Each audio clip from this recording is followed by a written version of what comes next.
بسم اللہ الرحمن الرحیم۔ سب دوستوں کو چینل میں خوش آمدید۔ پاؤں سے کانٹا نکالتے ہوئے ننھے کریم کی چیخ نکل گئی۔ وہ ایڑی کو دونوں ہتھیلیوں سے دباتے ہوئے پکارا، ہائے اماں! او مبہوت و ساکن بیٹھ گیا اور سامنے ویران کھیتوں پر نگاہیں گاڑ دیں۔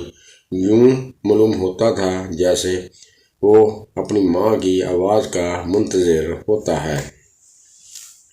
میرا انمول لال، میں آئی، میں ابھی کانٹا نکالے دیتی ہوں۔ اس کے سر پر ایک کوا کائیں کائیں کرتا ہوا گزرا اور لڑکھڑاتا ہوا ایک جھاڑی میں جا گرا۔ کریم بھول گیا کہ اس کے پاؤں میں کانٹا ہے۔ وہ لنگڑاتا ہوا بھاگا اور کوے کو پکڑ لیا۔ وہ اپنے پروں کو پھڑانے لگا، اڑنے کی کوشش کی، مگر اس کا داہنا بازو زخمی ہو چکا تھا۔ کریم نے زمین سے مٹی اٹھا کر اس کے زخم پر چھڑکی، دو چار ٹھنڈی سانسیں دی۔ کوے کو آرام پہنچا تو کھلی ہوئی چونچ بند کر لی اور آنکھوں میں وحشت کی بجائے اطمینان چھلکنے لگا۔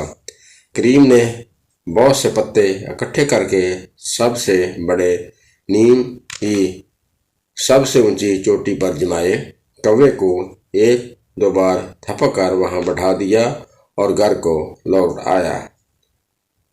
اس مصروفیت میں اس کے پاؤں کے درد میں نمایاں کمی آ گئی تھی۔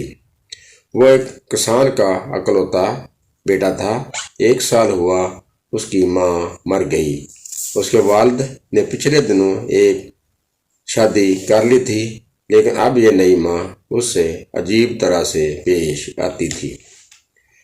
وہ برتن اندر کیوں نہیں رکھا؟ وہ پکار اٹھتا، اندر ہی تو پڑا ہے۔ وہ اس کے جبڑوں میں گھونسا جماتے ہوئے کہتی، تو مجھے بتایا کیوں نہیں؟ وہ چیخ کر کہتا، بتایا تو تھا میں نے۔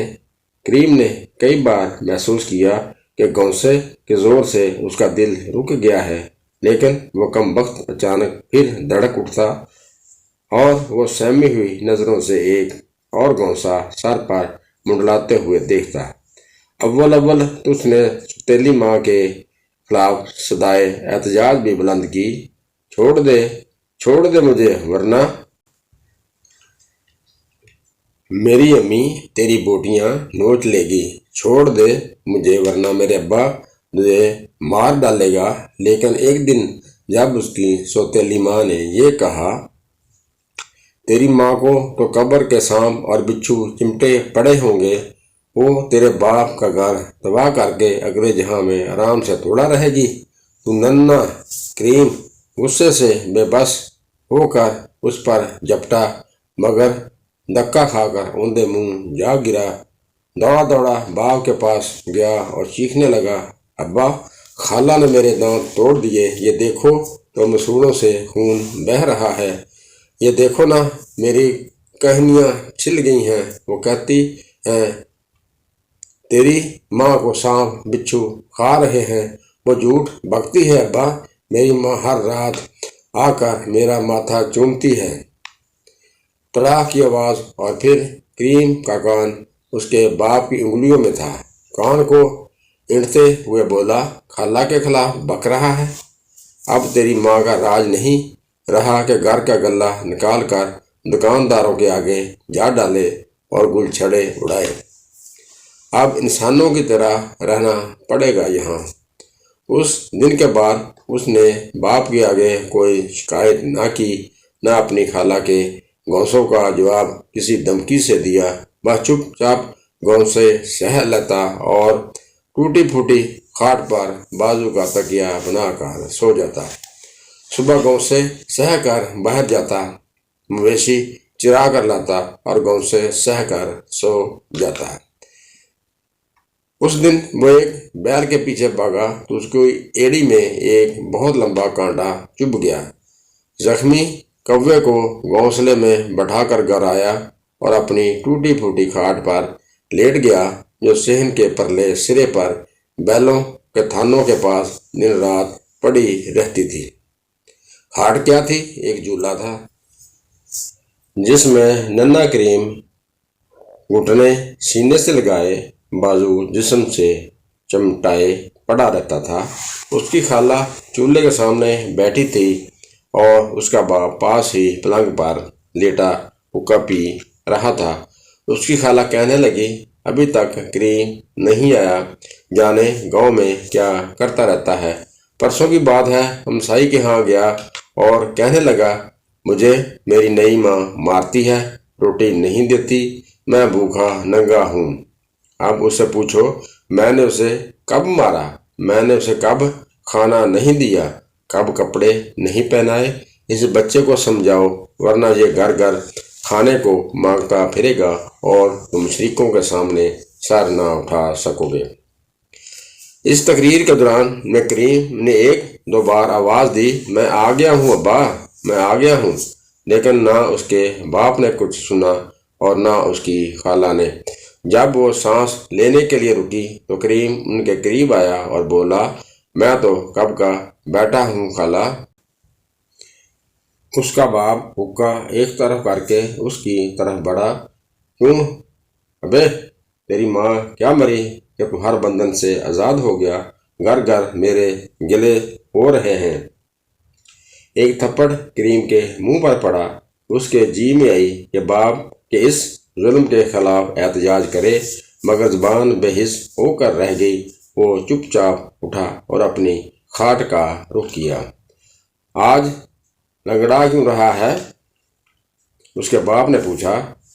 کانٹا چبھ گیا تھا جی، کریم نے دردناک لہجے میں جواب دیا۔ آخری الفاظ کہتے ہوئے اس کی آواز کانپ گئی۔ اس کا باپ گرجنے لگا، کانٹا چبھ گیا؟ امیر زادے کے آفت آ گئی اور لنگڑا یوں رہا ہے جیسے کسی نے۔ کریم اندر جا کر سوئی لے آیا، دیے کے پاس بیٹھ کر ایڑی اٹھائی اور سوئی سے کانٹے کے ارد گرد کا گوشت گریدنے لگا۔ رہ رہ کر اسے اپنی ماں یاد آ رہی تھی، جو اسے ہاتھوں پر اٹھائے رکھتی تھی، جو اس کے لیے قسم قسم کی چیزیں خرید کر لاتی تھی، کھانے کی چیزیں، پہننے کی چیزیں۔ جس نے اپنی پڑوسن کو ایک دن کریم کے پاؤں سے کانٹا نکال رہی تھی کہا تھا، ارے ذرا دھیرے دھیرے سوئی پھیر، بس یہ سمجھ تو میرے کلیجے پر سوئی پھیر رہی ہے۔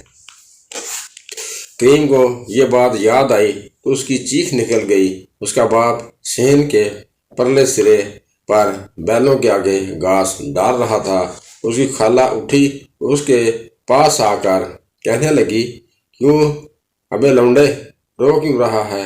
سانپ نے ڈس لیا ہے کیا؟ اس نے حسرت بھری نگاہیں اٹھائیں اور خالہ کی گوردی ہوئی آنکھوں میں گاڑ دیں۔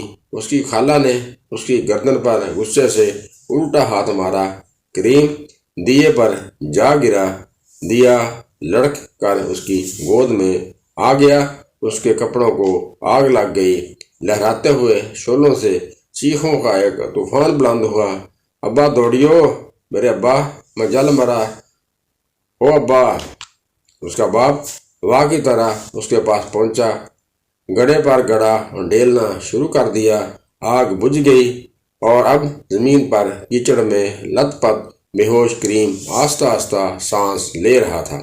سارا محلہ اکٹھا ہو گیا، لالٹین جلائی گئی۔ کریم کا دانا بازو، دہنی ران اور دہنی پسلیاں بری طرح جل چکی تھیں، کھال اڑ چکی تھی اور نیچے سفید چربی چمک رہی تھی۔ اسے چارپائی پر لٹا دیا گیا۔ حکیم جی نے زخموں پر مکھن ملنے کو کہا اور اب لوگ اپنے اپنے گھروں کو چلے گئے۔ اب اس کے باپ کا دل پسیجا۔ اسے اپنی بیوی کی مغموم روح سامنے منڈیر پر اپنا چہرہ ہتھیلیوں میں سنبھالے بیٹھے آنسو گراتی نظر آئی۔ اس کی نگاہیں اپنے جلے ہوئے بے ہوش بچے پر گڑی ہوئی تھیں۔ پھر اس نے تاروں کی طرف اڑتے وقت ایک سمت اشارہ کیا۔ کریم کا باپ سمجھ گیا سب کچھ۔ اسے وہ دن یاد آ گیا جب شہر کے باہر بوڑھے نیم کی ٹیڑھی شاخوں کے گھنے سائے میں ان دونوں نے اپنے والدین کی باہمی دشمنی سے بے پرواہ ہو کر ہمیشہ کے لیے ایک ہونے کا عہد کیا تھا۔ اس کے روئے روئے سے پسینہ چھوٹ رہا تھا، اس کا سارا جسم سو گیا۔ وہ غیر ارادی طور پر اپنے بچے کی طرف بڑھا جس نے اب آنکھیں کھول دی تھیں اور جس کی سوتیلی ماں روٹی پر گھی ڈال کر کھا رہی تھی۔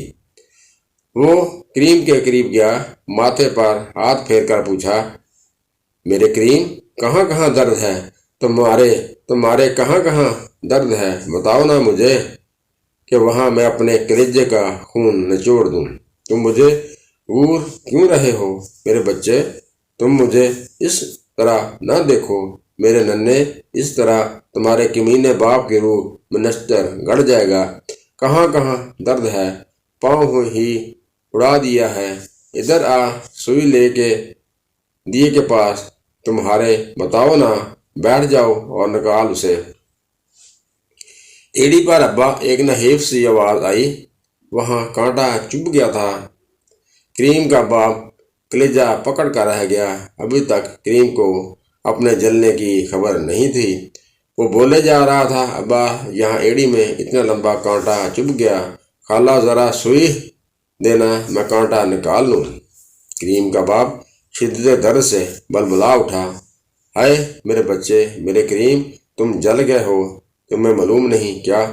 اللہ تمہیں اچھا کر دے، بہت جلد اچھا کر دے۔ میں اپنے کریم کے لیے اتنی چیزیں لاؤں گا کہ میرا کریم انہیں اٹھا تک نہ سکے گا۔ کریم کو اب آہستہ آہستہ اپنے جلنے کا احساس ہو رہا تھا۔ اس کا باپ اس کی رنگت کی تبدیلی دیکھ کر ہراساں ہو گیا۔ ارے نازو، ذرا کھانڈ لانا، کریم کے منہ میں ڈالوں، یہ تو پیلا پڑ رہا ہے۔ وہ گھی میں لقمہ بھگو کر بولی، اچھا ہو جائے گا، بچے جلتے ہی رہتے ہیں اکثر، تم پر تو جیسے قیامت ٹوٹ پڑی ہے۔ اچھا ہو جائے گا کم وقت، تم کیوں اپنی جان ہلکان کرتے ہو؟ ادھر کھانا کھا لو، پروٹھے ٹھنڈے ہو رہے ہیں۔ کسان کے باری جوتے نے اس کی آگے بڑھنے کی مہلت نہ دی۔ لقمہ اس کے منہ سے نکل کر فرش پر جا گرا۔ اس کی کھوپڑی تڑ تڑاک جوتے کھانے لگی۔ اس نے سارا محلہ سر پر اٹھا لیا۔ لوگ جمع ہو گئے، اسے خاموش کرایا، کسان کو ضبط کرنے کی تلقین کی اور چلے گیا۔ کریم اب چارپائی پر بل کھا رہا تھا۔ گوشت کے ننھے ننھے پرزے آپ گر رہے تھے۔ ساری رات اس کا باپ اس کے سرہانے بیٹھا رہا۔ صبح ہی تو کریم نے گھٹنے سے سر اٹھاتے ہوئے کہا، ابا، تم مجھے اب مار دو۔ کسان کی آنکھوں سے آنسو کے چشمے پھوٹ گئے۔ اس نے انتہائی ضبط کیا، نہیں بیٹا، کریم نہیں۔ ابا ایک کام کرو، گاؤں کی پوربی چراہ گاہ کے اتری کونے پر نیم کے درختوں کا جھنڈ ہے نا، سب سے بڑے نیم کی سب سے اونچی ٹہنی پر ایک کوے کا گھونسلہ ہے، اسے جا کر کچھ پانی اور دانے ڈال آؤ۔ جاؤ گے؟ ابھی جاتا ہوں، کریم کے باپ نے جواب دیا۔ لیکن کریم کی ان بے سر باتوں کو نیم بے ہوشی پر محلول کرنے لگا۔ کچھ دیر کے بعد کریم نے آنکھیں کھولتے ہوئے پھر کہا، کیا نہیں جاؤ گے ابا؟ ابھی جاتا ہوں میرے بچے۔ کریم یہ کہہ کر اٹھا۔ پانی کے لیے مٹی کا ایک چھوٹا سا پیالہ لیا، دانے مٹھی میں ڈال کر گاؤں کی مشرقی چراہ گاہ کی طرف گیا۔ بڑے نیم کی اونچی ٹہنی پر ایک کوا گھونسلے سے پر نکالے کائیں کائیں کر رہا تھا۔ اوپر چڑھا، کوے کے پاس پانی رکھ دیا، دانے بکھیر دیے۔ کوا اٹھا، اس کا ایک بازو بری طرح زخمی تھا۔ وہ جو مما نہ سمجھ سکا، اس کا دماغ گھومنے لگا۔ واپس ہوتے وقت ایک شخص نے اسے پوچھا، کہاں گیا تھے آپ؟ اس نے جواب دیا، رات کو جلا، بس دیے نے کپڑوں کو آگ لگا دی اور جسم کا دایاں حصہ گل گیا۔ پوچھنے والا شخص متعجب اور شرمندہ ہو کر گلی میں مڑ گیا۔ کریم کا باپ اپنے بیٹے کے پاس آیا، جھک کر پوچھا، جاگ رہے ہو بیٹا؟ جاگ رہا ہوں ابا، کوے کا کیا حال ہے؟ اچھا تھا میرے بچے، تمہیں سلام کہتا تھا۔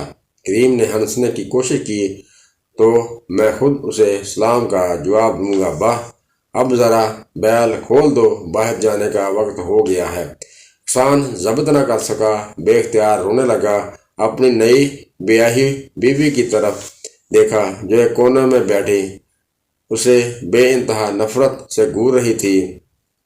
اسے وہ دن یاد آ گئے جب بیلوں کے لیے ایک علیحدہ ملازم ہوتا تھا، اور پھر جب کریم کی ماں چل بسی تو ملازم کو نکال دیا گیا اور بیل کریم کے آگے لگا دیے گئے۔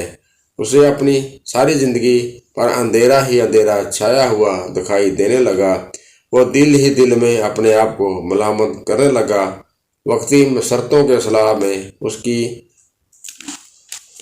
اولی محبت اور خاندانی گرد کا فولادی قلعہ جڑ سے اکھڑ کر بہہ گیا تھا۔ وہ روزانہ صبح شام کوے کے لیے دانہ پانی لے جاتا اور پھر کریم کے پاس بیٹھا رہتا۔ کوئی تیماردار آتا، اسے کہتا، بلا ناگا صبح حکیم جی آتے ہیں، دعا لگا جاتے ہیں، لیکن کریم کی حالت گرتی جاتی ہے۔ حکیم جی کہتے ہیں کہ روزانہ کوئی اس کے زخموں کو چھیڑ دیتا ہے۔ تیماردار کہتا، کروٹ بدلنے سے کچے زخم چھل جاتے ہوں گے، مگر اس کی تسلی نہ ہوتی۔ کریم کی حالت روز بروز ابتر ہوتی گئی اور آخر ایک دن ایسا آیا، کریم صبح کو بے ہوش ہوا تو دوپہر تک اس کی آنکھیں نہ کھلیں۔ اس کا باپ دیوانوں کی طرح ایک جگہ سے دوسری جگہ بیٹھتا بےتاب ہو گیا۔ بغیر کسی کام کے اس نے سر کو زانوں پر رکھا، پیچھے دیوار سے سہارا لے کر بیٹھنا چاہا، پاؤں پسار دیے، گھٹنے سکیڑ لیے، لیکن اس کے اندر کا غم وہ اور پشیمانیوں کا دوزخ دہک رہا تھا۔ اسے ایک لمحہ بھی سکون میسر نہ آ سکا، اور اس کی بیوی مکان کے کونے میں بیٹھ کر انگریزی صابن سے ہاتھ منہ اور پاؤں دھوتی رہی۔ دوپہر کو کریم نے آنکھیں کھولی، حکیم جی پاس بیٹھے تھے۔ انہوں نے پکار کر کہا، ملک جی، بچہ ہوش میں آ گیا ہے۔ کریم کا باپ دوڑا آیا اور کریم کی پیشانی کو اس نے اتنی محبت سے چوما کہ آس پاس کھڑی عورتوں کی آنکھوں کا کیا حال ہے؟ اب طبیعت کیسی ہے؟ درد کہاں ہے؟ جواب ملا، ایڑی میں ابا، ایڑی میں درد ہو رہا ہے، ایک لمبا کانٹا چبھ گیا وہاں۔ آئینہ دیکھتی ہوئی تیلی ماں کانپ اٹھی۔ کریم کا باپ بولا، بیٹا کل تمہارا کوا پر تول رہا تھا، مجھے ڈر ہے وہ اڑ نہ جائے۔ کریم بولا، تو ابا آج آخری بار اسے دانہ ضرور ڈالاؤ کہ حکیم جی نے کہا ہے۔ اب بچے کی حالت اچھی ہے۔ سب لوگ اپنے گھروں کو چلے گئے۔ کریم کے باپ نے اپنی بیوی کو کریم کی دیکھ بھال کی تاکید کی اور مٹھی میں دانے دبا کر کوے کے گھونسلے کی طرف بھاگا۔ وہ گلیوں میں بگولے کی طرح اڑتا جا رہا تھا۔ چراگاہ میں اس کے پاؤں میں تھرکتے ہوئے معلوم ہوتے تھے۔ سورج آسمان کے سینے میں دہک رہا تھا۔ ڈیروں پر بھیڑیں، بکریاں اور بیل گردنیں جھکائے چل رہے تھے۔ ساری کائنات اونگ رہی تھی۔ کریم کا باپ تیزی سے بڑے نیم پر چڑھا، گھونسلے کے پاس پہنچا ہی تھا کہ کوا پھر کی آواز پیدا کرتا گھونسلے سے باہر نکلا اور چراگاہ پر اڑتا، کھیتوں پر سے تیرتا، ڈیروں پر سے لپکتا ہوا، لرزتے ہوئے افق میں غائب ہو گیا۔ اس کی آواز معطل ہو گئی۔ وہ ٹہنیوں سے لٹک کر نیچے آ رہا تھا، پوری قوت سے گھر کی طرف بھاگا اور دروازے میں داخل ہوتے ہوئے بولا، بیٹا کریم، وہ کوا تو اڑ گیا۔ کریم کے لبوں پر ہنسی کھیل رہی تھی، جیسے وہ اپنے باپ کے جنون کا مذاق اڑا رہا ہے۔ حکیم جی آئے۔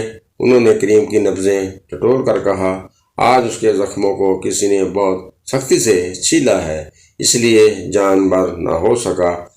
آپ کے گھر میں کون تھا ملک جی؟